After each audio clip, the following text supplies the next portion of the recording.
जय हिंद साथियों, welcome to proto class. NTPC PYQ series का ये वीडियो नंबर 4 है। अगर आपने इससे पहले वाला वीडियो नहीं देखा इस सीरीज का तो जाकर के जरूर देख लीजिएगा। उन सभी वीडियोस का लिंक आपको इस वीडियो के डिस्क्रिप्शन में देखने को मिलेगा या फिर आप प्लेलिस्ट से जाकर के देख सकते हैं। ठीक है, तो चलिए आज की क्लास को शुरू करते हैं और पीवाई की सीरीज को आगे बढ़ाते हैं। और आज की क्लास का सबसे पहला सवाल है 8 जनवरी 2017 शिफ्ट 1 में पूछा गया सवाल है। सवाल क्या कहता है, 3 वर्ष के लिए 8,500 रुपए की जमा राशि पर साधारण ब्याज की राशि 2,040 रुपए है। तो पूछा है प्रति वर्ष ब्याज की दर ज्ञात करना, ब्याज दर ज्ञात करना यानी कि रेट ऑफ इंटरेस्ट हमें पता करना है। आपको पता होगा कि एसआई बराबर क्या होता है। एसआई आपका 2040 दिया गया है। एसआई बराबर प्रिंसिपल, प्रिंसिपल आपका दिया गया है 8,500 गुने रेट ऑफ इंटरेस्ट गुने टाइम बटे 100 होता है। बस हटा दीजिए, 3 से काटेंगे 6 18, 8 24 जीरो, ये 85 से 8 बार में कट जाएगा यानी कि 8% इसका सही उत्तर हो जाएगा ऑप्शन ए। ठीक है, सीधा सा आप क्या करेंगे, एसआई बराबर आपको फॉर्मूला पता होगा तो सीधा सा सेट हो जा रहा है उसी पे। ठीक है, एसआई बराबर क्या होता है मेरे भाई, आप बोलेंगे प्रिंसिपल गुने रेट ऑफ इंटरेस्ट गुने टाइम बटे 100 होता है सर। बस इसी पे सेट कीजिए, हमारा जो है रेट ऑफ इंटरेस्ट आपका निकल करके आ जाएगा। ठीक है, चलिए अगला सवाल है आपके सामने। अजहर एक यात्रा 10 घंटे में पूरी कर सकता है। वह यात्रा की पहली आधी दूरी जो है वो 21 किलोमीटर प्रति घंटा की गति से और शेष आधी दूरी जो है वो 24 किलोमीटर प्रति घंटा की गति से तय करता है। कुल दूरी किलोमीटर में याद करना है, दूरी हमें पता करना है। मेरे भाई दूरी जो है हमारा यहाँ दोनों में सेम है। एक में जा रहा है कितना, तो जा रहा है 21 किलोमीटर प्रति घंटा और आधा दूरी जो जा रहा है वो 24 किलोमीटर प्रति। तो यहाँ पता है कि मेरे भाई डिस्टेंस जो है वो क्या है, तो डिस्टेंस जो है मेरे पास वो सेम है। तो सीधा सा अगर हम यहाँ पे एवरेज स्पीड निकाल लें यानी कि एवरेज जो कि औसत गति जिसको कहते हैं, तो औसत गति कितना होता है 2 गुने 21 गुने 24 और दोनों का समेशन हो जाएगा 21 और 24 कितना हो जाएगा, आप कहेंगे 45। इसको अभी एज इट इज रहने दीजिए। ठीक है, अब हमें पता क्या करना है मेरे भाई, हमें निकालना है कुल दूरी। तो डिस्टेंस बराबर आपको पता होगा मेरे भाई, डिस्टेंस बराबर क्या होता है, तो आप कहेंगे स्पीड गुने टाइम होता है सर जी। तो स्पीड आपका एवरेज स्पीड हम निकाल रखे हैं कितना है, 2 गुने 21 गुने 24 गुने आपका कितना हो जाएगा 45 और टाइम आपका दिया गया है 10 घंटे में पूरा करता है। ठीक है, तो अगर काटे यहाँ से 5 से 9 बचे 45 2 बार में। ठीक है, और अगर 3 से काटे 7 21, 3 तिया 9, 8 तिया 24, 8 सते 56, 56 दूना 112, 112 दूना 224 यानी कि ऑप्शन तीसरा इसका सही उत्तर हो जाएगा। ठीक है, ऑप्शन तीसरा इसका सही उत्तर हो जाएगा। ठीक है मेरे भाई, चलिए आगे बढ़ते हैं। उम्मीद है समझ में आ रहा होगा। और ये सवाल जो है मेरे भाई 2016 जो कि आपका 8 जनवरी 2017 शिफ्ट 1 में पूछा गया सवाल है। ठीक है, चलिए आगे बढ़ते हैं। सवाल है दूसरा, स्मिता एक काम को 12 दिनों में पूरा कर सकती है और सेम उसी काम को जो है 9 दिनों में पूरा कर सकता है। तो 4 दिनों तक एक साथ काम करने के बाद वे दोनों काम छोड़ देते हैं, तो अधूरा काम का अंश क्या होगा। यानी कि मेरे भाई जो कोई एक आदमी है जो 12 दिन में काम को पूरा करता है और वही काम को जो है वो ये 9 दिन में पूरा कर सकता है। दोनों मिलके 4 दिन तक काम करते हैं, उसके बाद चल जाते हैं। तो पूछा है कि बचा काम क्या है, यानी कि बचा हुआ काम यानी कि अधूरा काम कितना है, उसका अंश यानी कि उसका भाग पूछा है, कितना भाग बचा हुआ है। तो मेरे भाई सिंपल सा आपको बताए थे, करना कुछ नहीं है, बहुत आसान तरीका है आपके पास। कि देखिए आप एस जो है वो यानी कि स्मिता जो है वो 12 दिन में काम को समाप्त करता है और सेम यानी कि ऐसे दे देते हैं, तो सेम जो है मेरे भाई 9 दिनों में करता है। दोनों का एलसीएम हमें टोटल वर्क निकालना है, टोटल वर्क निकालेंगे तो ये आपका टोटल वर्क निकल गया। ठीक है, अब यहाँ से आपको इफिशियंसी यानी कि कार्य क्षमता की अगर बात करें तो एस की कार्य क्षमता आपके पास कितना आ जाएगा, तो 12 तिया 36 यानी कि 3। और ऐसे यानी कि सैम जो है, सैम की कार्य क्षमता 9 चौके 36। दोनों मिलके जो है वो एक दिन में काम कितना करते हैं, तो आप बोलेंगे 7 काम करते हैं। ठीक है, 7 काम करते हैं और दोनों मिलके कितना दिन तक काम किए, 4 दिन तक काम किए। तो 4 दिन से 4 गुना कर देते हैं, 7 चौक कितना मेरे भाई 28 काम किया है इन दोनों ने। बचा हुआ काम कितना है, 36 में 28 को माइनस करेंगे तो हमका कितना बचेगा, 36 में 28, आप बोलेंगे सर जी 2 और 6 यानी कि 8 काम बचा हुआ। तो 8 काम जो है मेरा भाई, 8 काम बचा हुआ है कितना में, आप बोलेंगे सर जी 36 में बचा हुआ है। ठीक है, 36 में बचा हुआ है, तो 8 काम बचा हुआ है कितना में से, 36 में से। तो हमें वही पूछा है अधूरा काम का अंश, यानी कि बचा हुआ काम पूछा है। तो अगर 4 से काटेंगे, 4 दूना 8, 9 चौके 36, यानी कि 2/9 इसका सही उत्तर हो जाएगा। इतना काम जो है वो बचा हुआ है 4 दिन तक काम करने के बाद। ठीक है मेरे भाई, उम्मीद है समझ में आ गया होगा। ठीक है, चलिए अगला सवाल आपके सामने है। देखिए यहाँ पे सिंप्लीफिकेशन का सवाल है मेरे भाई।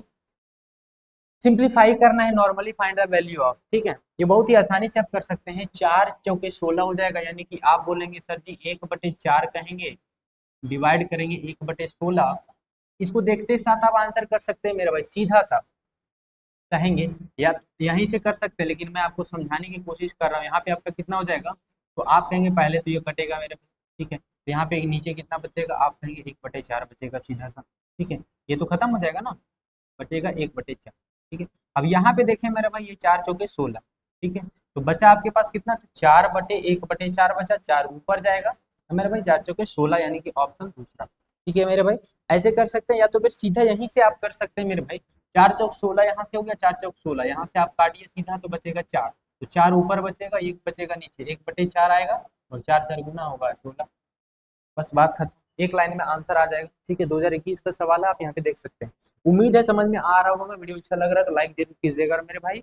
बता दें आप लोगों की जानकारी के लिए, बहुत ही जल्द मैं इसी चैनल पर जो है वो फ्री ऑफ कॉस्ट आपका एनटीपीसी बैच लॉन्च करने वाला हूँ, जो कि आपका स्पेशल मैथ्स का रहेगा। जो आपका 0 से लेकर के एडवांस लेवल तक जो भी क्वेश्चन, जो भी चैप्टर वाइज हम लोग करवाने वाले हैं, बहुत ही इंपॉर्टेंट रहने वाला है। ठीक है, तो उस बैच के साथ आप लोग मत जो है वो जुड़ने के लिए क्या करना होगा, सिर्फ आपको करना होगा चैनल को सब्सक्राइब, और साथ ही साथ बेल आइकन भी ऑल कर लीजिएगा। और बहुत ही इंपॉर्टेंट सेशन वो चलने वाला है, जो कि आपका बेहतरीन तरीके से हम लोग तैयारी करेंगे। ठीक है, तो चलिए आगे बढ़ते हैं सवाल पे। 5वां सवाल है, यदि चतुर्भुज के कोण जो दिया गया है कुछ इस प्रकार के अनुपात में दिया गया है, तो सबसे बड़ा कोण ज्ञात करना है मेरे, सबसे बड़ा कोण ज्ञात करना है। ये 2021 का सवाल है।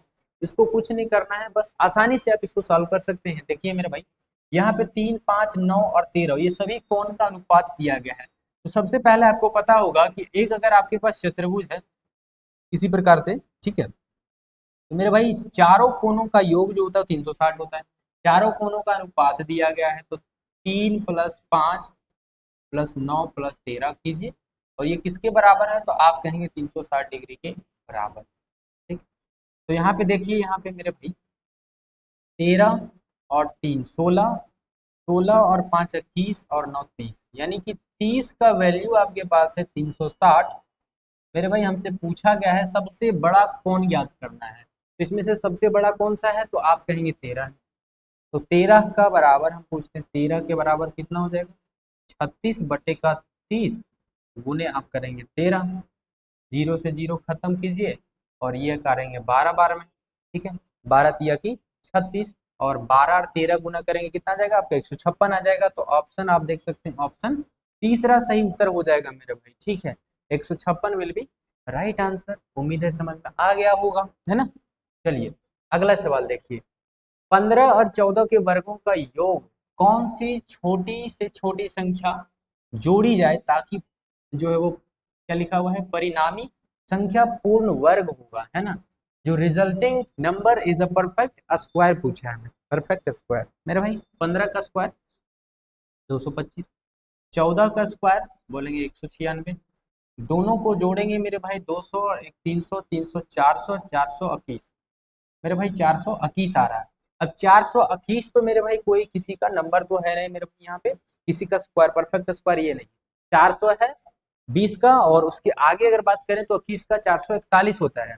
तो 441 करने के लिए आपको क्या करना होगा, 20 जोड़ना पड़ेगा, तो यही आपका आंसर हो जाएगा 20। ऑप्शन दूसरा इसका सही उत्तर हो जाएगा। एक एक लाइन में आंसर कर सकते हैं मेरे भाई, CBT 1 का सवाल है, आप चाहे तो चेक कर सकते हैं, इंपॉर्टेंट सवाल है। ठीक है, चलिए अगला सवाल देखिए। अब देखिए ये सवाल जो है आपका CBT 1 में 2020 से 2 में पूछा गया सवाल है, एग्जैक्ट आप डेट देख सकते हैं, 30 जनवरी में पूछा गया था सवाल। अब देखिए इसको क्या कर सकते हैं, 5 का स्क्वायर कर दीजिए, गुने 3/2 कर दीजिए। 2 से 2 खत्म, 25 का क्यूब 125। एक लाइन में आंसर हो गया, है ना, एक लाइन में आंसर हो गया। और इसी प्रकार से मैं तैयारी करवाने वाला हूँ मेरे भाई। ये तो सिंपल सिंपल सा सवाल हो गया। जैसे जैसे सवाल आपके कॉम्पिटेटिव एग्जाम में पूछते हैं, एनटीपीसी में जैसा सवाल पूछता है, एग्जैक्ट उसी प्रकार से सवाल मैं आप लोगों को उस बैच में कराने वाला हूँ। बहुत ही जल्द हम बैच स्टार्ट करने वाले हैं, उस बैच के साथ जुड़ना ना भूलिएगा, ठीक है। चलिए अगला सवाल देखिए। एक बॉक्स में 6 सफेद, 2 काली और 3 लाल गेंदें हैं। यदि एक गेंद जो है वो क्या है, लिखा गया है यहाँ पे कि रैंडमली रूप से जो वो रैंडमली निकाला जाता है, तब निकाली गई गेंद सफेद नहीं होने की प्रायिकता क्या होगी। वो सफेद नहीं है, इसका मतलब क्या है, वो काली है और लाल है। अगर यहाँ सवाल में पूछा गया है, बोला गया कि सफेद नहीं होने की प्रायिकता क्या होगी, तो मेरे भाई आपको पता होगा 6 2 8 और 3 11, टोटल 11 हमारे पास है। जिसमें से बोला गया है कि सफेद नहीं होने की प्रायिकता, तो सफेद नहीं है तो होगी क्या, काली होगी और लाल होगी, 3 2 5 होगी। तो सीधा से क्या कहेंगे, 5/11, ऑप्शन दूसरा। बात खत्म, सीधा सा आंसर ये हो जाएगा, ठीक है। चलिए अगला सवाल देखिए। यदि एक मिश्र धातु बनाने के लिए 140 ग्राम पीतल को तांबे के साथ मिलाया जाता है, जिसमें पीतल और तांबे का अनुपात दिया गया है 4:3, तो मिश्र धातु को तैयार करने के लिए कितना तांबा लिया जाएगा, कितना तांबा लिया जाएगा। मेरे भाई यहाँ पे देख सकते हैं आसानी से 4:3 है, यानी कि 4 का वैल्यू मेरे पास है 140। 140 आपसे पूछा है 3 का, तो 140/4 हो जाएगा। गुने सीधा सा आप 3 करेंगे, 4 से काटेंगे आप, 4 तिया की 12, 5 तिया की 5 चौक 20, 35 तिया कितना हो जाएगा 105, यानी कि ऑप्शन दूसरा इसका सही उत्तर हो जाएगा। इस प्रकार से आसानी से आप सॉल्यूशन कर पाएंगे, ठीक है। चलिए आगे बढ़ते हैं नेक्स्ट सवाल। अगला सवाल देखिए। 52 और 100 का महत्तम समापवर्तक यानी कि HCF क्या हो जाएगा। मेरे भाई या तो प्राइम फैक्टराइजेशन से निकाल लीजिए, या तो आप प्राइम फैक्टराइजेशन से निकाल लीजिए। आप कहेंगे 13 चौको 52 होता है सर, और आप कहेंगे 4 25 होता है। अब इससे और क्या करेंगे, तो इसको लिख सकते हैं 2 गुने 2 गुने 13 कर सकते हैं। इसको क्या कर सकते हैं, 2 गुने 2 गुने 5 गुने 5 कर सकते हैं। बात खत्म। तो आपका जो आंसर होगा यहाँ पे, यहाँ से यहाँ कॉमन आ रहा है, यानी कि क्या आंसर होगा 2 दूना 4, ऑप्शन दूसरा सही उत्तर हो जाएगा, ठीक है। तो आज की क्लास में यहीं तक, और मिलते हैं नेक्स्ट क्लास में। उम्मीद है सेशन अच्छा लगा। और फिर से मैं आप लोगों को याद दिला देता हूँ कि एनटीपीसी का स्पेशल बैच मैं लॉन्च कर रहा हूँ बहुत ही जल्द, जो कि इम्पॉर्टेंट है। वो आप लोगों के लिए बहुत ही जल्द फ्री ऑफ कॉस्ट रहेगा, कोई कॉस्ट नहीं लगेगा। सिर्फ आपको करना है चैनल को सब्सक्राइब, साथ ही साथ बेल आइकन की ऑल कर लीजिएगा, ठीक है। मिलते हैं नेक्स्ट क्लास में, तब तक के लिए